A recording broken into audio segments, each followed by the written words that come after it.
18 декабря в Кызыле торжественно открылась главная елка Тувы. На открытие детвору ждали Дед Мороз и Снегурочка. Состоялось также и награждение победителей и лауреатов первого городского конкурса ледовых скульптур «Мир кино», посвященного главной теме уходящего года. С 10 декабря под началом опытных мастеров искусства работы по льду осваивали школьники и студенты. Все художники постарались сделать настоящее произведение искусства. Традиционная Дед Мороз и Снегурочка, символ наступающего года петух, всеми любимая Маша и Медведь, крокодил Гена и Чебурашка. А в конце прошлой недели некоторые фигуры были разрушены. За сегодняшнюю ночь мастера сумели восстановить всю новогоднюю красоту. На прошлой неделе были разрушены некоторые фигуры. Вот, например, по мотивам русской народной сказки «Курочка Ряба» полностью был разрушен.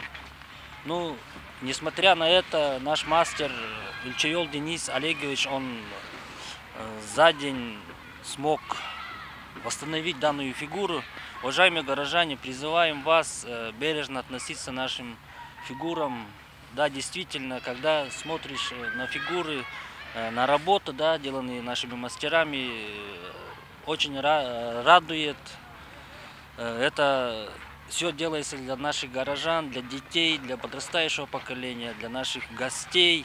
Городская елка стала излюбленным местом для детворы. Это и понятно, ведь здесь можно и на катушке прокатиться, и со сказочными героями сфотографироваться. Только вот беречь творение мастеров могут не все горожане. Кроме того, на городской елке можно часто встретить лошадей и их хозяев, которые предлагают детворе прокатиться.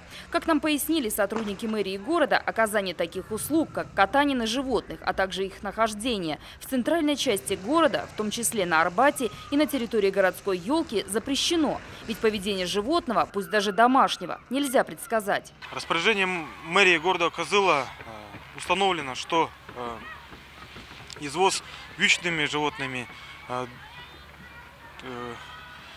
другими сельскохозяйственными животными на территории города Кызыла во время праздников запрещено. Эти животные, лошади, верблюды, олени, представляют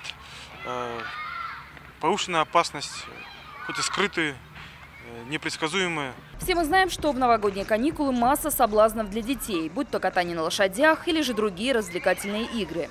Новый год совсем скоро, и чтобы не омрачать праздник, нужно всего лишь бережно относиться к труду людей, создавших сказочных персонажей, и, конечно же, следить за безопасностью детей.